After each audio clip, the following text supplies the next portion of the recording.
KPBS On Demand is supported by UC San Diego's Art Power, presenting cellist Joshua Roman, performing from his album Immunity, alongside music by J.S. Bach and more, Sunday, June 22nd at UC San Diego's Epstein Family Amphitheater. Reserve your tickets at artpower.ucsd.edu. Good morning, I'm Debbie Cruz. It's Wednesday, April 30th.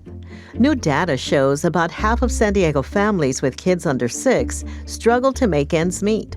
More on that next, but first, the headlines.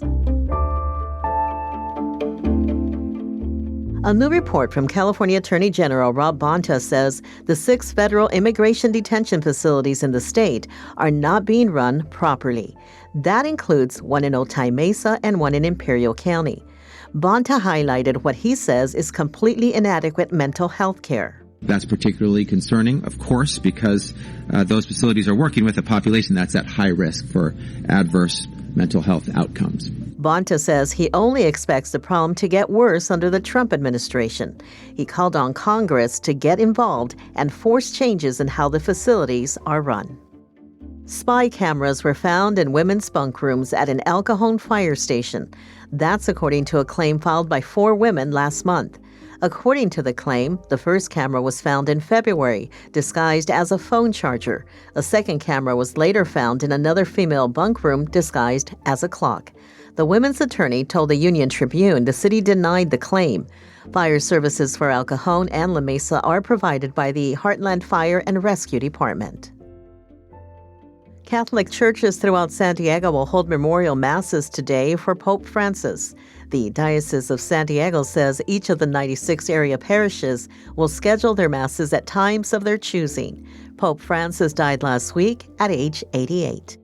From KPBS, you're listening to San Diego News Now. Stay with me for more of the local news you need.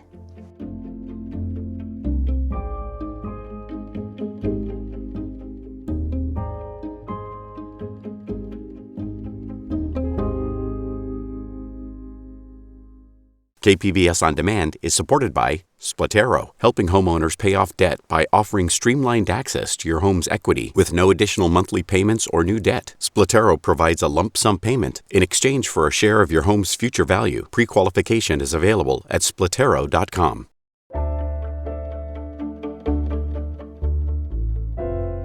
One in 3 working Californians is struggling to pay for basic needs like housing, food, and transportation. That's according to a statewide analysis out yesterday. Education reporter Katie Anastas says childcare is a financial strain for many families. For parents like Yvonne Sonato Vega, the cost of childcare creates impossible choices. Working full-time means she has to pay for childcare. It's a constant balancing act working, so we can qualify for basic needs like insurance, but then spending part of that paycheck just to make it possible to work. United Way's latest analysis finds that 1/3 of households in San Diego County don't earn enough to pay for housing, food, transportation, and other basic needs. That goes up to nearly half of households with children under 6. The study recommends policymakers expand affordable childcare, public benefits, and tax credits for families with children. It says free tax filing can make tax credits more accessible for families who need them most. Katie Anastas, KPBS News. The homeless services provider, Father Joe's Villages, says they are seeing a 25% increase in residents seeking out mental health care this year compared to last. Research from UC San Diego shows pairing housing with social services are more likely to help people leave homelessness for good. Health reporter Heidi DeMarco spoke to a woman who says she went from defiant patient to advocate. When Annette Culver first met her therapist at Father Joe's Villages, she gave him just 15 minutes. I stayed the whole time, the whole hour talking to him. Those 15 minutes turned into a couple of years of regular therapy sessions. I've got the tools to keep going on.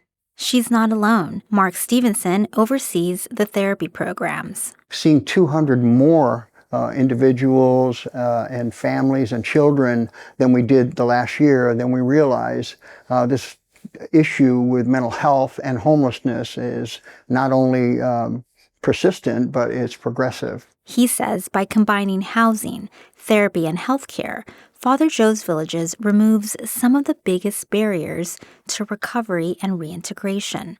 Culver now shares her success with other residents. I encourage people, have you heard of ARC? As demand for mental health care rises, the organization says it's expanding its services to keep pace. Heidi DeMarco, KPBS News.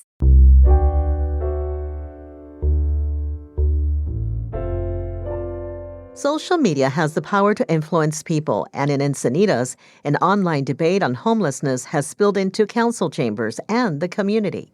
North County reporter Tanya Thorne says it comes on the heels of a proposed expansion to the city's resource center.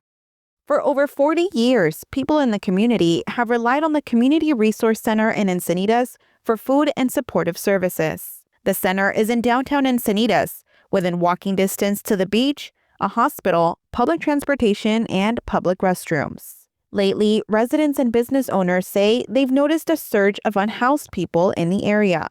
Some blame the CRC. There's an assumption being made that every person experiencing homelessness in Encinitas comes to CRC. That assumption is false. John Van Cleef is the CEO of the CRC. He says the center's food pantry serves a total of 410 people, but only 85 of them are homeless. Assumptions about the center grew when a social media page began posting pictures and videos about the CRC and homeless in the area. Someone took the time to create a cartoon that had CRC in the background and a hand throwing crumbs out to rats and seagulls. There can be a lot of views about people experiencing homelessness. There can be a lot of perspectives on the value of our building project or not, but to present people in this way, in such a dehumanizing and morally reprehensible way, really crossed a line. That post has been taken down. The page goes by the name of Save Encinitas Now and has 15,000 followers. Their bio says they cover key issues like homelessness, housing, crime, and tourism with humor. But the issue has gained enough traction to spill over into city council chambers, especially as the CRC looks to expand their food pantry into the building next door. It really disappoints me that there is an expansion being considered. With that expansion is only going to expand the problem that we have. Donette Poole is a general manager of Honey's Bistro in downtown Encinitas. She has been at the bistro for 17 years. And says she has seen the homeless population grow and become more aggressive. I've already been attacked. I've had 2 employees that have had hands-on by mentally ill, by the homeless that are aggressive when we have cut off, we don't give them coffee anymore or food. Last year's point-in-time count data showed a 68% increase in the unsheltered population in Encinitas. Data for 2025 has not been released. Poole says she has considered hiring private security, but can't afford it due to a drop in patrons. I do think the city isn't doing enough. They're worried about plastic straws. They're worried about parking. She wants the newly elected mayor to keep his campaign promise to increase patrols in the area. Mayor Bruce Ehlers says sheriff's deputies are doing their best to keep up with the issues. He wants to explore all options. Either a security service that we hire or using the volunteer patrol, we may have an opportunity there to use employees / volunteers that are there for this reason, and they can be the eyes and ears for the police. Ehlers says the city has an obligation to continue offering resources to those in need and enforcing the law. Additional security near the CRC will be discussed at the next council meeting in 2 weeks. Tanya Thorne, KPBS News. 50 years ago, the war in Vietnam ended with the fall of Saigon. That changed the course of many lives, from those who served to those who fled Vietnam. Reporter Jacob Baer says many involved in the historic event have ties to San Diego.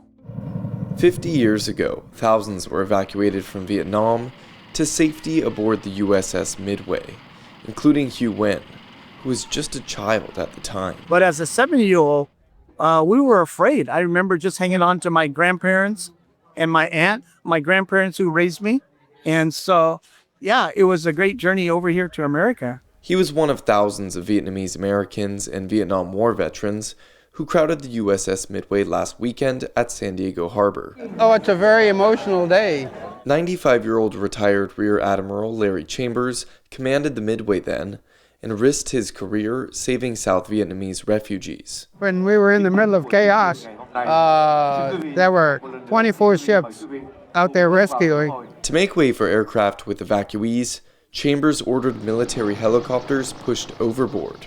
And over 2 days, the Midway rescued more than 3,000 people. Jacob Ayer, KPBS News. For more on San Diego's ties to the end of the Vietnam War, check out our new series, Fall of Saigon at 50, on our website. That's it for the podcast today. As always, you can find more San Diego news online at kpbs.org. I'm Tebby Cruz. Thanks for listening, and have a great Wednesday.